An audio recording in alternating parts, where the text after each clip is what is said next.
Ya, saya percaya Anda menunggu segmen ini tentunya terkait dengan reshuffle.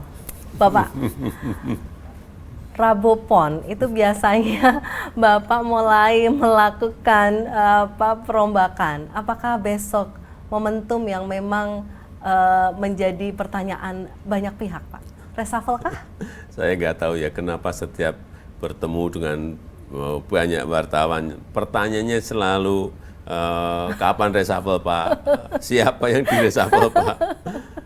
Padahal banyak hal lain yang penting yang perlu diketahui masyarakat. Malah selalu kembali lagi yang ditanyakan reshuffle. Di reshuffle ini kan biasa kita melakukan itu dengan perhitungan, dengan kalkulasi, melihat kinerja, performa dari kementerian dan lembaga, bagaimana pelayanan terhadap masyarakat.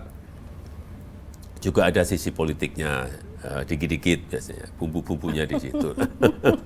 Jadi masalah kapan ya ditunggu saja. Berarti Bapak sudah ditunggu saja, menyampaikan bahwa ada politiknya sedikit-sedikit gitu. Walaupun beberapa hari yang lalu Bapak sempat memanggil ketua-ketua partai. Apakah itu bagian dari perencanaan yang besok akan disampaikan? Ya biasa saja. Saya ketemu dengan ketua-ketua partai, saya kira sebuah hal yang rutin untuk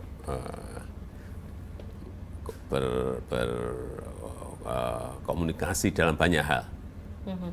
Bukan hanya untuk masalah Bukan reshuffle. hanya urusan reshuffle. Baik, apakah dengan reshuffle ini berarti Pak Jokowi ingin merekomposisi posisi-posisi penting di dalam kabinet? Ya kembali lagi ini perlu perhitungan, kita melihat performa, kita melihat kinerja dari kementerian yang ada. Iya, karena ini 2 tahun kurang Pak positioning Bapak sebagai orang nomor 1 di Indonesia.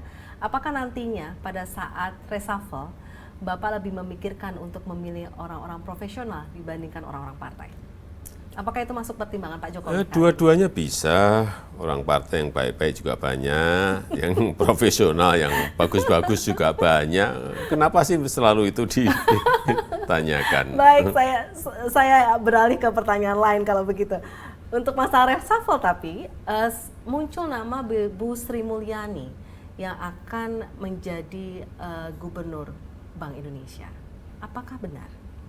Kita belum sama sekali belum memutuskan ke sana. Jadi memang usulan itu dari Presiden, tapi yang pasti sekali lagi saya selalu melihat rekam jejak, kinerjanya, melihat kemampuan untuk bersinergi, dan juga karena sektor moneter, sektor fiskal, sektor real itu betul-betul harus dijaga, apalagi dalam dunia yang penuh dengan ketidakpastian ini. Perlu orang-orang yang memiliki jam terbang yang tinggi untuk memegang yang berkaitan dengan moneter, yang berkaitan dengan fiskal. Perlu orang-orang yang memiliki jam terbang yang tinggi, memiliki pengalaman yang banyak.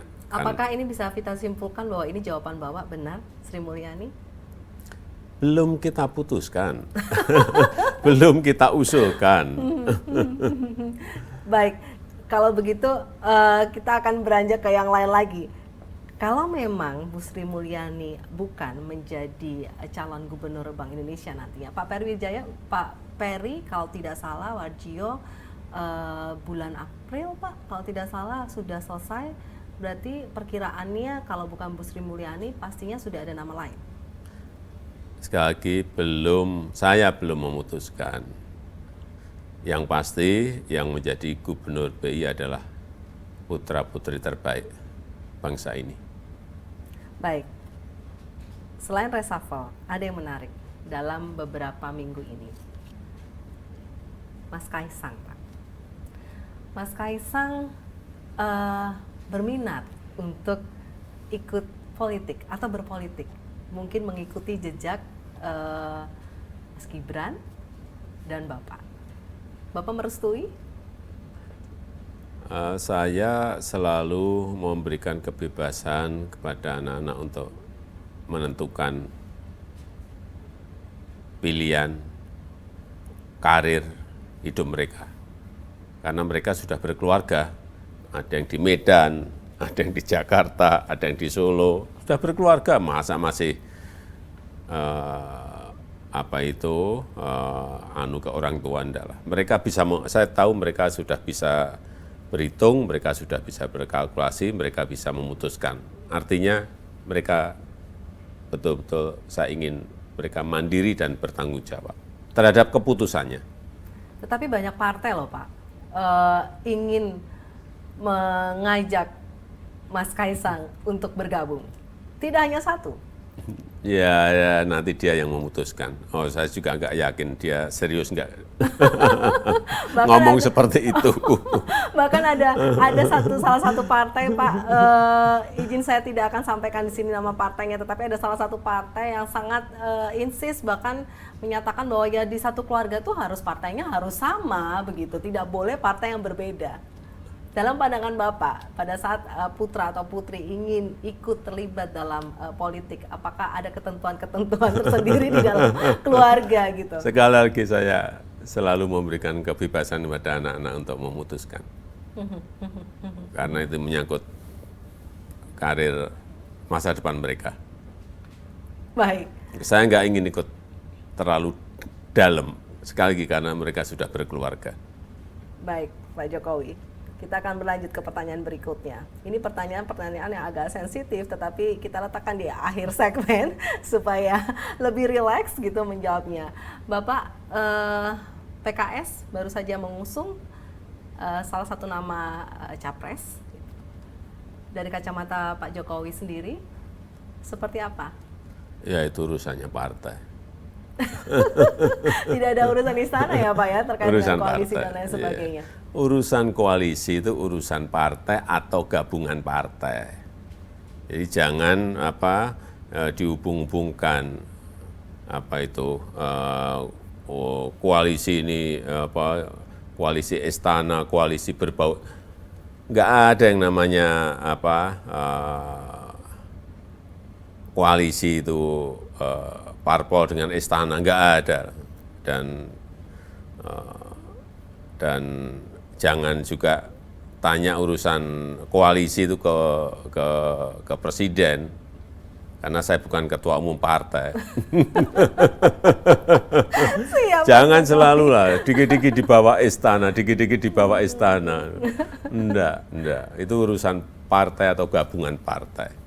Tapi Bapak melihat sendiri kalau di 2023, kemudian persiapan 2024, tentunya kan di 2 tahun kurang posisi Bapak saat ini, apa yang sebenarnya Bapak harapkan begitu, baik itu dari sisi semua kebijakan yang sudah Bapak lakukan bertahun-tahun dan kemudian mimpi untuk bangsa ini? Ya, kita ingin menjelang pemilu, stabilitas politiknya terjaga, dingin, anget boleh tapi nggak boleh panas, dan stabilitas keamanan harus terjaga. Artinya menghadapi tahun politik ini, stabilitas politik, stabilitas keamanan itu harus terjaga, dan jangan sampai yang selalu saya sampaikan ada politik identitas. Politik itu harusnya namanya kan pesta demokrasi. Artinya politik harusnya menggembirakan, bukan saling membenci, bukan saling bermusuhan. Namanya pesta demokrasi kan. Pesta itu harusnya harus senang, harus meriah. Jangan memakai politik identitas dengan mengorbankan persatuan kita, mengorbankan kerukunan kita hanya untuk kepentingan pribadi, kepentingan golongan, kepentingan partai. Saya kira kita semuanya akan rugi besar. Dan kalau saya melihat dari 5 kali pemilu langsung yang kita jalani, saya yakin kita akan bisa menjalani pemilu di 2024 ini dengan baik dan aman, sehingga ekonomi bisa terus berjalan dan meningkat pertumbuhannya. Kingmaker mengarah ke Bapak Jokowi. Apakah boleh saya simpulkan demikian? Karena Bapak yang ikut menjadi mengatur komposisi dan strategi ke depan. Sekali lagi, urusan koalisi, urusan partai itu urusan mereka, urusan ketua-ketua partai dan juga elit-elit partai. Jadi saya bukan ketua umum, saya bukan ketua umum partai. Jangan ditarik-tarik. Baik Pak, terakhir besok reshuffle atau tidak Pak? Jawabannya iya atau tidak? Gimana? Besok reshuffle atau tidak? Besok? Reshuffle atau tidak? Besok itu hari apa? Besok hari Rabu Pon. Besok hari Rebu Pon. Iya. Oh benar berarti. Besok hari Rebu Pon. Baik, terima kasih banyak Pak Jokowi atas waktunya. Saya tahu Bapak sangat sibuk, tetapi di awal tahun ini menerima kami BTV untuk langsung berbicara dengan Bapak. Selalu sehat ya Pak ya. Terima kasih, Mbak Vita. Ya. Terima kasih. Baik pemirsa, demikian pembicaraan kami bersama Bapak Joko Widodo. Tentunya banyak hal yang Anda dapat simpulkan dari talk show yang baru kami lakukan. Saksikan terus BTV dan Berita Satu Spesial di sini.